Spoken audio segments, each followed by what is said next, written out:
Hello friends, வணக்கம். நா. பார்த்தசாரதி அவர்களின் நாவல் துளசி மாடம் பகுதி 6ஆம் பகுதி இப்பொழுது படிக்கலாம் வாங்க. யாரும் எதிர்பாராத விதத்தில் கமலி திடீரென்று குனிந்து விஸ்வேஸ்வர சர்மாவின் பாதங்களை தொட்டு வணங்கினாள். பக்கத்து திருமண மண்டபத்தில் கெட்டி மூலம் முழங்கி கொண்டிருந்த அந்த மங்களகரமான வைகரை வேளையில் ஒரு மணமகளை ஆசீர்வாதம் செய்வது போல சர்மாவும் அவளை வாழ்த்தியிருந்தார். சர்மாவின் மனம் ஒரு இனிய திருப்தியில் நிறைந்திருந்தது. கமலி கீழிறங்கி நின்றதும் அவளது அழகிய உடலிலிருந்து பரவிய வசீகரிக்கும் தன்மை வாய்ந்த ஒரு சென்டின் நறுமணம் புழுதி படிந்த அந்த ரயில் நிலையத்தை பிளாட்ஃபார்ம் முழுவதும் பரவியது. பந்துக்கள், உற்றார் உறவினர்கள் யாராவது ஒரு இளம் பெண் திருமணமான புதிதில் வந்து தம்மை வணங்கினால் தயக்கமில்லாமல் என்ன ஆசீர்வாதங்கள் சொற்களை அந்த வாய் முணுமுணுக்குமோ அதே ஆசீர்வாத சொற்களைத்தான் இப்பொழுதும் கூறியிருந்தார் அவர். முயன்றால் கூட அவர் வித்தியாசமாக நடந்து கொள்ள முடியாது போலிருந்தது. இந்த விஷயத்தில் அவர் மனமே அவருக்கு எதிராக இருந்தது. வசந்தியை பார்த்ததும் கமலி அப்படியே கட்டி தழுவி கொண்டாள். ரவிக்கு வேணு மாமாவும் கமலிக்கு வசந்தியும் மாலை அணிவித்தனர். வெல்கம் டு சங்கரமங்கலம் என்று கை குலுக்குவதற்கு முன் வந்த வேணு மாமாவிடம் புன்னகை பூத்த முகத்துடன் hand shaking is not on Indian custom என்று கூறி கை கூப்பினாள் கமலி. தங்கை பார்வதியையும் தம்பி குமாரையும் ரவி கமலிக்கு அறிமுகப்படுத்தினான். பார்வதியின் முதியில் பிரியமாக தட்டி கொடுத்து அவளிடம் தமிழிலேயே பேசினாள் கமலி.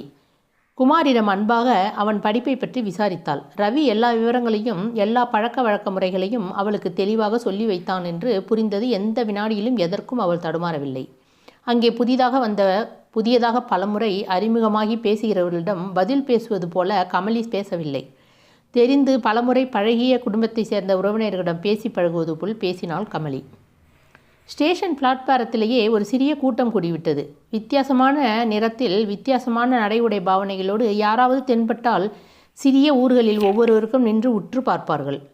இந்த கிராமம் என்பது ஆவல்கள் நிறைந்தது. ஒவ்வொன்றையும் ஒவ்வொரு சமயத்திலும் கூர்ந்து கவனிக்க விரும்பும் அக்கறையும் அவகாசமும் உள்ளது. கிராமங்களில் அந்த ஆவலுக்கு சலிப்பே கிடையாது. சங்கரமங்கலம் ரயில் நிலையத்திலேயே அது தெரிந்தது. சுமார் 25 ஆண்டுகளாக அந்த ரயில் நிலையத்தில் போலி ஆமவடை என்று ஒரு சீரான குரலில் கூவி விற்று வரும் சுப்பராவ், நியூஸ் பேப்பர் கண்ணையா, பழக்கடை வரதன் ஆகியவர்களுக்கும் பிறகும் அவர்களை சுற்றி கூடிய அந்த கும்பலில் இருந்தார்கள். அந்த பாதையின் வழியாக ரயில் பயணிக்க ஒருவர் கண்ணை மூடியபடி ரயிலுக்குள் இருந்தே போலி ஆமவடை என்று குரலை கேட்டே அந்த எந்த ஸ்டேஷன் என்று கண்டுபிடித்து விடுகிற அளவுக்கு ஒரு 1/4 நூற்றாண்டு காலமாக அங்கே ஒன்றி போயிருந்தார் சுப்பராவ். அத்தனை பேர்களுக்கு முன்னாடியே என்ன சுப்பராவ், சௌக்கியந்தானே என்று மறக்காமல் ஞாபகமாய் ரவி தன்னை நலம் விசாரித்ததில் சுப்பராவுக்கு திருப்தியும் மகிழ்ச்சியும் ஏற்பட்டன. சுப்பராவின் வெற்றிலை காவி படிந்த சிரிப்பு அதை வெளிப்படுத்தியது. ஸ்டேஷனிலிருந்து வீடு திரும்பும்போது வேண்டுமென்றே கமலியும் ரவியும் சர்மாவும் பின்னால் ஒரு காரில் தனியே வரும்படியாக செய்துவிட்டு வேணுமாமாவும் வசந்தியும் குமாரையும் வசந்தியையும் தங்களோடு அழைத்து கொண்டு முன்னால் புறப்பட்டு மற்றொரு காரில் வீடு திரும்பியிருந்தனர். வசந்தியையும் பார்வதியையும் இறக்கி விட்டுவிட்டு வேணுமாமா அதே காரில் அப்படியே பூமிநாதபுரம் போய்விட்டார். வீட்டு வாசலில் சாதாரணமாக மாக்கோளம்தான் போடப்பட்டிருந்தது. வசந்தி அதை கவனித்துவிட்டு உள்ளே போய் கொஞ்சம் செம்மண் கரைச்சிட்டு வாடிப்பாரு, அவசரமான ஒரு செம்மண் கோலம் போடு, அப்புறம் தாம்பலத்திலே கொஞ்சம் ஆரத்தி கரைச்சி திண்ணையிலே தயாராக வச்சுக்கோ, பின்னாடி அவள் கார் வந்துடும், அவளை தெருவிலே காக்க வச்சுடாதே என்று பார்வதியை துரிதப்படுத்தினாள். ஏதோ வெளியூரில் கல்யாணமாகி வீட்டுக்கு வருகிற மாப்பிள்ளையை வரவேற்கிறல் போன்ற உற்சாகத்திலும் உல்லாசத்திலும் திளைத்திருந்தாள் வசந்தி. நடுநடுவே காமாட்சி மாமி கோபித்து கொண்டு விட போகிறாளோ என்ற பயமும் இருந்தது. வசந்தியின் செயல்களில் எல்லாம் கமலின் மேலும் ரவியின் மேலும் அவளுக்கு இருந்த அளவு கடந்த பிரியம் தெரிந்தது. அவர்களின் காதலை மனப்பூர்வமாக விரும்பி ஆதரிப்பதும் தெரிந்தது. பார்வதி அவசரமாக செம்மண் கரைத்து கொண்டு வந்தாள். கிழக்கு வெளுக்கிற நேரம். அப்பொழுது கிணற்றடியில் கணீர் என்று இனிய குரலில் சோத்திரம் சொல்லி கொண்டிருந்தாள் காமாட்சி மாமி. துளசி ஸ்ரீ சகி சுபே பாபஹரினே புண்ணியதே நமஸ்தே நாராதனுதே நாராயண மன பிரியே. மாமியின் உச்சரிப்பிலிருந்தே தெளிவும் துல்லியமும் வசந்தியை மெய்சிலிர்க்க வைத்தன.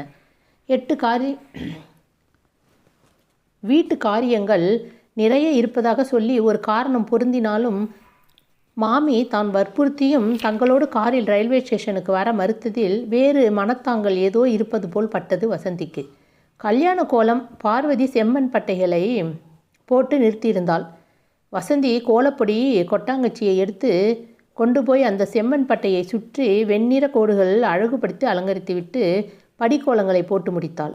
அவள் கோலத்தை புனித்துவிட்டு தலை நிமிரவும் பார்வதி ஆரத்திக்கு பஞ்சநீர் கரைத்து கொண்டு உள்ளே இருந்து வரவும் சரியாய் இருந்தது. சங்கரமங்கலம் ரயில் நிலையத்திலிருந்து ஊருக்குள் வருகிற வழியில் பிரம்மாண்டமான அரச மரம் ஒன்றின் கீழ் புராதனமான பிள்ளையார் கோவில் ஒன்று இருந்தது. அந்த பிள்ளையாருக்கு வழித்துணை விநாயகர் என்று பெயர். ஊரிலிருந்து வெளியூருக்கு போகிறவர்களோ வெளியூரிலிருந்து உள்ள வருகிறவர்களோ இந்த பிள்ளையார் கோவில் கும்பிடாமல் தேங்காய் விடலை போட்டுவிட்டு போவது வழக்கமாக இருந்தது.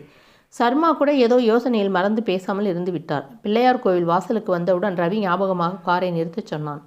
கால்நியலை காருக்குள்ளேயே கழட்டி போட்டுவிட்டு ரவியும் சர்மாவும் இறங்கிய போது அதே போல் செய்த பின் அவர்களை பின்தொடர்ந்து கமலியும் கீழே இறங்கினாள். தேங்காய் வாங்கி விடலை போட்டுவிட்டு பிள்ளையாரை கும்பிட்டுவிட்டு பிரதட்சணம் வந்த பிறகு காருக்கு திரும்பினார்கள். அவர்கள் அந்த பிள்ளையாரின் பெயர், அவ்வூர் வழக்கம் முதலியானவற்றை கமலிக்கு சொல்லி விளக்கி கொண்டிருந்தான் ரவி.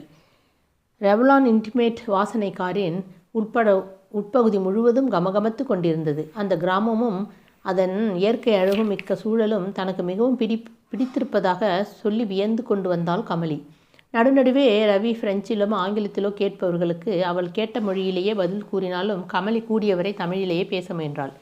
ஒரு மொழியை புதியதாக கற்றுக்கொண்டவர்கள் பேசும் புஸ்தகத்தில் அச்சடிச்சார் போல் சொற்களை முனைமுறியாது தன்மை அல்லது உச்சரிப்பு குறைபாடுகள் சில இருந்தாலும் மொத்தத்தில் அவள் பெரிய தமிழ் நன்றாகவும் புரிந்து கொள்கிறார் போலவும் தான் இருந்தது. தமிழ் அவள் அறிய நேர்ந்த ஒவ்வொரு புது சொல்லையும் சொற்றொடரையும் வியந்து வரவேற்று ஒரு புது தொகையை வருமானமாக ஏற்று வரவு வைப்பது போல் மகிழ்ந்தாள் அவள். எந்த ஒரு புது மொழியையும் விரும்பி ஆர்வத்தோடு கற்பவர்களின் மனநிலையே அப்படிப்பட்டதுதான். அந்த புதிய மொழியில் அவர்களுக்கு கிடைக்கும் ஒவ்வொரு புது சொல்லும் புது தகவலும் எதிர்பாராமல் வருகிற ஐஸ்வர்யம் அல்லது புதையலாக இன்பம் அளிக்கும். வழித்துணி வினையார் என்ற பெயர் கமலிக்கு மிகவும் பிடித்து போயிற்று. அதை சொல்லி சொல்லி வியந்தாள். அவள் சர்மா கூறினார், இந்த ஊர் ஸ்தல வரலாற்றிலே மார்க்க சகாய விநாயகர்னு தான் இருக்குது. ஜனங்கள் எல்லாம் வழித்துணை விநாயகர்னு சொல்கிறா.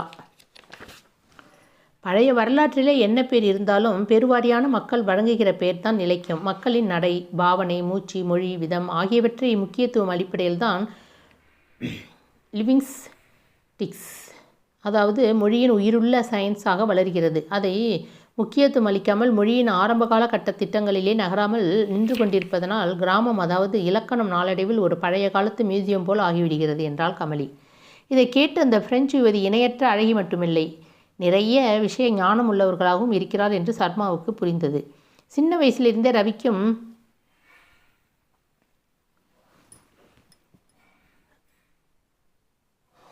லிங்விஸ்டிக்ஸிலும் கம்பேரிட்டிவ் லிங்விஸ்டிங்கிலும் ஒரு பைத்தியம் உண்டு என்பது அவருக்கு ஞாபகம் வந்தது. அவர்கள் சென்ற கார் வீட்டு வாசலில் போய் நின்றபோது நன்றாக விடிந்திருந்தது. கார் வந்து நின்ற ஓசை கேட்டு அக்கம் பக்கத்திலும் எதிர்வரிசை வீடுகளிலும் பலர் வாசலில் வந்து நின்று எட்டி பார்த்தார்கள். காமாட்சி மாமி திண்ணையோரமாக வந்து சற்றே ஒதுங்கினார் போல் நின்று கொண்டிருந்ததை வசந்தி கவனித்தாள். காரிலிருந்து இறங்கிய ரவியையும் கமலியையும் பார்த்து குறும்புத்தனமாக கண்களை சிமிட்டி சிரித்தபடி ரவி கமலியையும் அழைச்சிட்டு உள்ளே வந்து செம்மண் கோலத்தில் நின்று கிழக்கை பார்த்து நின்னுக்கோ, ஆரத்தி சுற்றி போடுறேன் என்றாள் வசந்தி.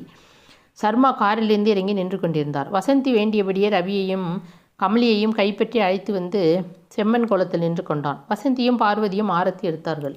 மங்களம் மங்களம் ஜெயமங்கலம், ஸ்ரீராமச்சந்திரனுக்கு சுபமங்கலம், மாதர்கள் மகிழும் மங்களஹாரத்தி, கோதையர் மகிழும் கற்பூராரத்தி, தங்கத்தாம்பாலத்தில் பஞ்சவர்ணங்களை போட்டு நம்முத்து கமலத்தில் நவரத்தினங்களை போட்டு, சீதை மணாளருக்கு மங்களம் மங்களம், ஸ்ரீராமச்சந்திரருக்கு மங்களம் சுபமங்கலம்.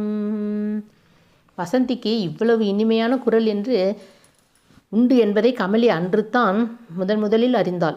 அதிகாலையில் இதமான மோனத்தை பறவைகளின் குரல்கள் மெதுவாக கலைத்து கொண்டிருந்த அந்த வேளையில் அந்த ஆரத்தி பாட்டு மிகவும் சுகமாக இருந்தது. கோலத்தையும் பாட்டையும் லவ்லி லவ்லி என்று பாராட்டினாள் கமலி. ஒதுங்கினார் போல் நின்று கொண்டிருந்த தன் தாய்க்கு அருகே கமலியை அழைத்து சென்று அறிமுகப்படுத்தினான் ரவி. சர்மாவை வணங்கியது போல் காமாட்சி அம்மாளையும் கால்களில் குனிந்து வணங்கினாள் கமலி. ஆனால் காமாட்சி அம்மாள் அவள் வணங்கும்போது சற்றே பயந்தார் போலவும் ஒதுங்கினார் போலவும் விலகி நின்று விட்டாள். கூச்சமா அல்லது கோபமா என்று கண்டுபிடிக்க முடியவில்லை. அப்படியே மாடிக்கு அழைச்சிட்டு போ, நீங்கள் தங்குறதுக்கு எல்லா ஏற்பாடும் பண்ணியிருக்கேன் என்றார் ரவியிடம் சொன்னார் வர்மா. ஏற்பாடு என்ன வேண்டி கிடக்கிறது? இருக்கிற இடத்துல அட்ஜஸ்ட் பண்ணிக்கலாமே. கமலிக்கு தனி சௌகரியம் எதுவும் வேண்டியதில்லையப்பா. ஆனாலும் சர்மா சொன்னார். ஏற்பாடு செய்திருந்தபடி ரவி கமலி சம்பந்தப்பட்ட பெட்டிகள் சாமான்கள் எல்லாம் மாடியிலேயே கொண்டு போய் வைக்கப்பட்டன. முதல் நாளே வசந்தி சொல்லியிருந்தாள். குமார் தன் கல்லூரிக்கும் பார்வதி பள்ளிக்கூடத்திற்கும் அன்று லீவு போட்டிருந்தார்கள். வசந்தியும் கூட இருந்தாள். சிரமப்பட்டு இதெல்லாம் எதுக்கு பண்ணினேலப்பா. Motor, overhead tank, attached bathroom, dining table இதெல்லாம் வேணும்னு நான் எழுதலையே. கமலி ரொம்ப ஃப்ளெக்சிபிள் டைப்புப்பா. இருக்கிற வசதிக்கு ஏற்றாற்போல் எல்லா இடத்துலையும் அட்ஜஸ்ட் பண்ணிக்க அவளால் முடியும். இருந்தாலும் முறை, மரியாதை, நாகரிகம்னு இருக்குல்லப்பா. என்னால் முடிஞ்சதை பண்ணினேன். வேணு மாமாவும் வசந்தியும் கூட சில யோசனை சொன்னா. மாடி அறை முகப்பிலே சர்மா புதிதாக செய்து போட்டிருந்த நாற்காலியில் அப்பொழுது எல்லோரும் உட்கார்ந்து கொண்டிருந்தார்கள். அப்பா அவங்கிட்ட சொன்னார் ரவி. பூமிநாதபுரத்திலே ஒரு காலியான முகூர்த்தத்துக்கு போயிருக்கார். மத்தியானம் வந்துடுவார். நீ புறப்படுறதுக்கு முன்னே சுரேஷை பாத்தியா? ஏதாவது சொன்னானா? பார்க்கலே, ஆனால் யுனெஸ்கோ ஆஃபீஸ்க்கு ஃபோன் பண்ணினேன். சுரேஷ் ஜெனிவா போயிருக்கிறதா சொன்னா. திரும்பி வர 1 வாரத்துக்கு மேலே ஆகுமா.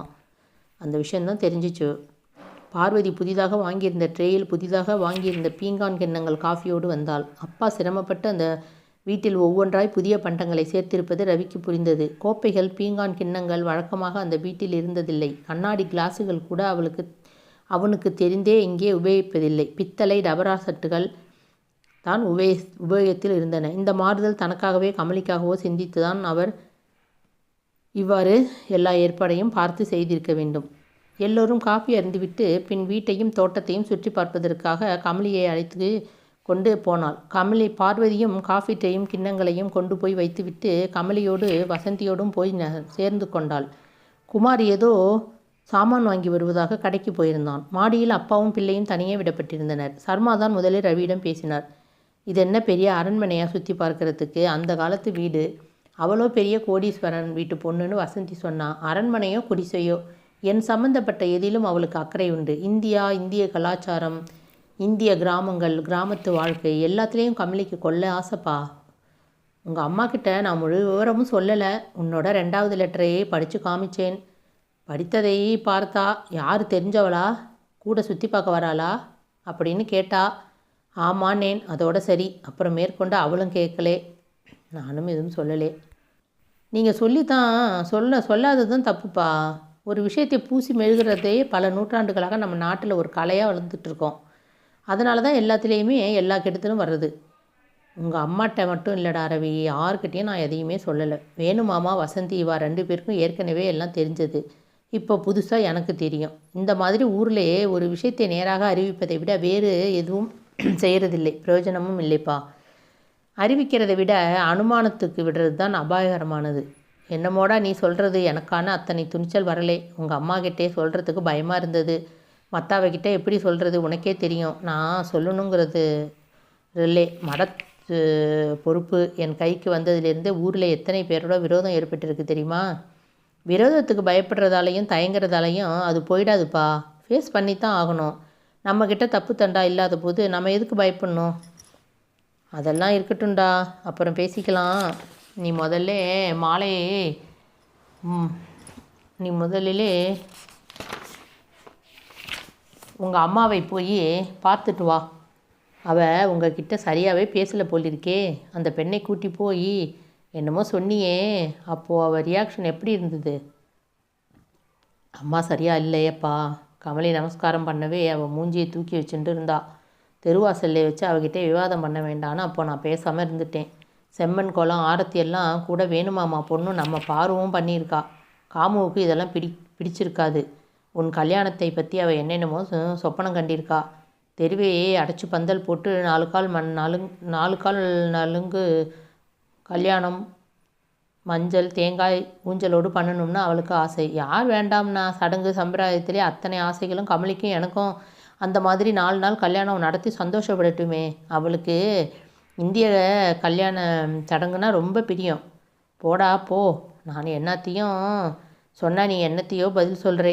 வீட்டுக்கு அடங்கின மருமகளாக தனக்கு அடங்கின கிராமத்து தர மாட்டு பொண்ணா ஒன்று வரணுங்கிறது காமோட பிரியம். பேப்பர் என்ற கரகரத்த குரலுடன் தெரு திண்ணையில் காலை தினசரி வந்து விழுகிற சத்தம் கேட்டது. ரவியே படியிறங்கி போய் பேப்பரை எடுத்துக்கொண்டு வந்து கொடுத்து, நீங்கள் பேப்பரை பார்த்துருங்கப்பா, நான் போய் அம்மா கிட்டே பேச்சு கொடுத்து பார்க்கிறேன் என்று வீட்டுக்கூடத்துக்கு போனான். ரவிக்கு அம்மாவை பார்க்க கொஞ்சம் தயக்கமாக இருந்தது.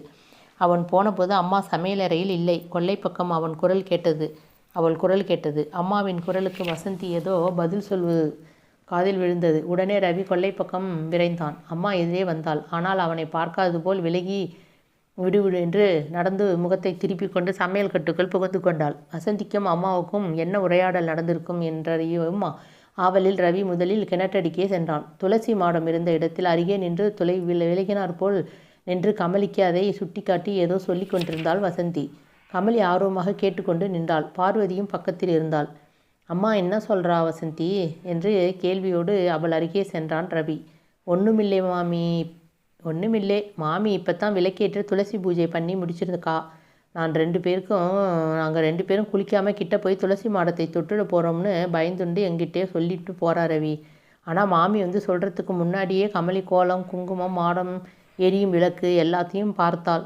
இப்போத்தான் பூஜை முடிஞ்ச மாதிரி இருக்குது. நீயும் ஸ்நானம் பண்ணின மாதிரி தெரியலையே. நானும் ஸ்நானம் பண்ணவே இல்லை. எதுக்கும் தீட்டு இல்லாமல் ஒதுங்கி நின்று பார்ப்போன்னு என்கிட்டே சொல்லிட்டா. அதையே மாமிக்கிட்டே சொன்னேன் நான். இது மேனர்ஸ், கஸ்டம்ஸ் அண்ட் செரிமனிஸ்னு ஏதோ புஸ்தகத்திலே கமலி இதெல்லாம் ஏற்கனவே படிச்சிருக்காளாம். இதை கேட்டு ரவி புன்முறுவல் பூத்தான். கமலியும் அவளை நோக்கி புன்னகை செய்தாள். கமலியை தோட்டத்துக்கு கூட்டிண்டு போ வசந்தி. காலம்பர நீ ஸ்டேஷனில் போட்ட மல்லிகை மாலையின் வாசனையை புகழ்ந்து குறைஞ்சது இதுக்குள்ளே 100 தடவையாவது அவள் என்கிட்டே சொல்லியிருப்பா. அவளுக்கு தெரிஞ்ச ஒரே மல்லிகை பாரிஸ்லே ஜாஸ்மின் ஒரு மெட்ரோ ஸ்டேஷனில் இருக்கும். அதுதான் நம்ம தோட்டத்தில். நிஜமாக அந்த மல்லிகை செடியை பூவோடு அவளுக்கு காமி. ரவி இப்படி கூறியதும் அவர்கள் தோட்ட பக்கமாக நகர்ந்தார்கள். ரவி மீண்டும் வீட்டுக்குள் திரும்பி சமையல் கட்டின் வாசலில் அம்மாவின் ஆச்சாரண எல்லை பகுதி எந்த இடம் வரை என்று தன்னை அனுமதிக்குமோ அந்த இடத்தில் நின்று கொண்டு உள்ளே வேலையாக இருந்த அம்மா கவனத்தை கவர, அம்மா, நான் தான் ரவி வந்திருக்கேம்மா என்று கொஞ்சம் இறைந்தே குரல் கொடுத்தான். ஆனால் அம்மாவிடமிருந்து எந்த பதிலும் இல்லை. இப்படி முடிச்சிருக்கிறாங்க ஆசிரியர் 6ஆம் பாகத்தை. நம்ம அடுத்தது 7ஆம் பாகத்தை பார்க்குறப்ப மீதி கதையை பார்ப்போம். Okay friends, thank you. இந்த கதை உங்களுக்கு பிடிச்சிருந்தா மறக்காமல் ஒரு லைக் கொடுத்துருங்க. சப்ஸ்கிரைப் பண்ணுங்கள். Tata, bye by.